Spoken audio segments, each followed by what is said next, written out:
Hi guys, welcome to our 5th episode of KANDIDATO, part of our Votes and Beda mini-series. And right now, in our episode, we have our candidates for treasurer.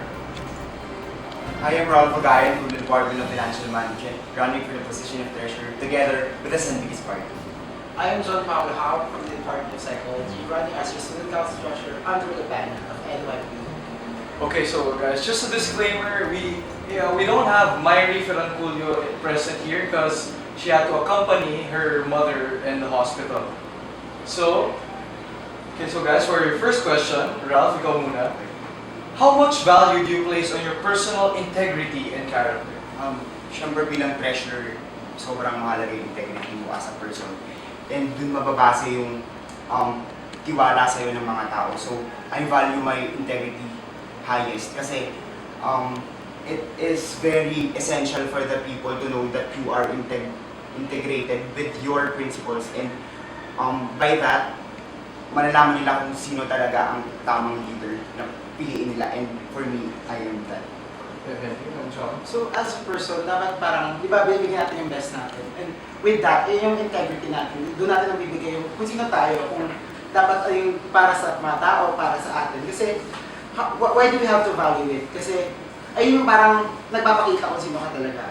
Ayun yung best mo, and you should always give the best sa lahat ng tao. Hindi lang para sa benefit mo, but for the benefit ng mga taong mahal mo, mga importante sa'yo, and everyone else. Okay, good answers. So, what's your vision for San Beda? My vision for San Beda, simple lang. Malaman nila kung saan napupunta yung mga pera binabayad nila. Kasi hindi biro eh. Isipin mo, 70K for each SEM, and for them na hindi nila makita kung saan napupunta yung pera nila, malaking part yun. So, as your treasurer, it is my job to be accountable and transparent based sa mga facts. So, kailangan nilang malaman because they have the right to know that. And that is my job. That is my vision, to know where their money go. Okay, sorry, John Paul. Okay, go on. So, parang ang vision ko for San Beda is, I want students to think na we can do something sa system natin ngayon. I want them to see na pwede tayong magagawa tayo. Na hindi lang tayo pwedeng umuo lang palagi sa gusto ng administration or ng offices. Gusto ko, all students tayo as a student body, magkakasama tayo mag-voice out mga gusto natin. With that, di ba, doon natin malalaman kung paano papasok yung pondo natin. Kasi importante yun eh, dapat peaceful. And saan ba natin ginagastos yung dapat? Para sa mga estudyante, para sa development ng estudyante. And with that, I envision sa Beda na ina-allocate na maayos yung pera natin. Kasi, what do we want, di ba? We want development, we want change. And we have the proper funding to help our students, to help each other, para mas maging magandang San Beda. That is what I envision for San Beda. Thank you. So, next, should the government push through, review, or stop the implementation of the K-12 program? And why? For me, hindi. Kasi it is the right time for us to engage ourselves, engage the Philippines to the ASEAN nations. Kasi isipin mo, tayo na lang yung Pilipinas na lang yung hindi pa ready or hindi pa iisa sa ASEAN nation. So, hindi dapat i-stop kasi ito na ready na tayo.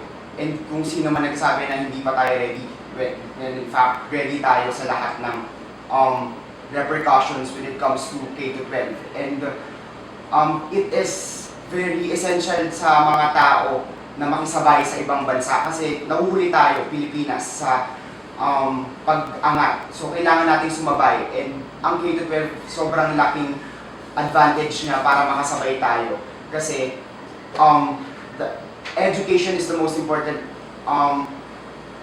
tool that you have as a person. And for that, if we have the K-12 here in the Philippines, malaking bagay yun na makakatulong sa pag-angat ng Pilipinas. John? So, the K-12 has both benefits and bad things na pwedeng mangyari, diba? So, ano yung benefits? Benefits is a good system of education na ayun ang kailangan ng Pilipino kasi as they say nga, diba, the world is changing. So, Filipinos are left behind in some way. Na kumbaga, tayo, nasa lumang sistema pa rin tayo and we want change nga. And doon, sa system na to, Di ba, education is what we want. And K-12 is a big step. So ang tanong natin, are we ready? Are we ready na nga ba sa K-12? And sa pag-process ng government, ng mga schools, I think they're utilizing their best, their resources para makagawa ng sistema maayos with the K-12. Pero, di ba, dapat mas ma-formulate pa natin. Kasi it's experimental stage siya eh. We don't know what will happen pag pinasok natin ng K-12. Kasi nakasanayan na natin for long. Pero it's a good experiment. Makikita natin if it's efficient for all people dito sa Pilipinas, lalo na for the students. Kasi they're the prime, they are the prime movers, prime changers, and they're the ones who is going to fight for our freedom. Okay, so last few words to the Beda students. Ako po si Arvo Gayon. Naniniwala po ako sa aking kakayahan na lahat ng credentials, potential, and me as myself, my personality, na handaan tumulong sa inyong lahat. Maraming salamat.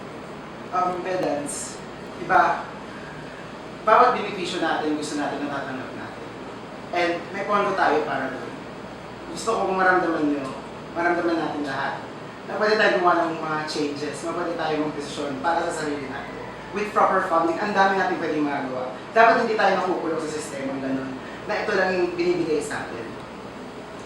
Okay, so these are our candidates for treasurer. So guys, stay tuned for our next episode for Kandidato. Thank you.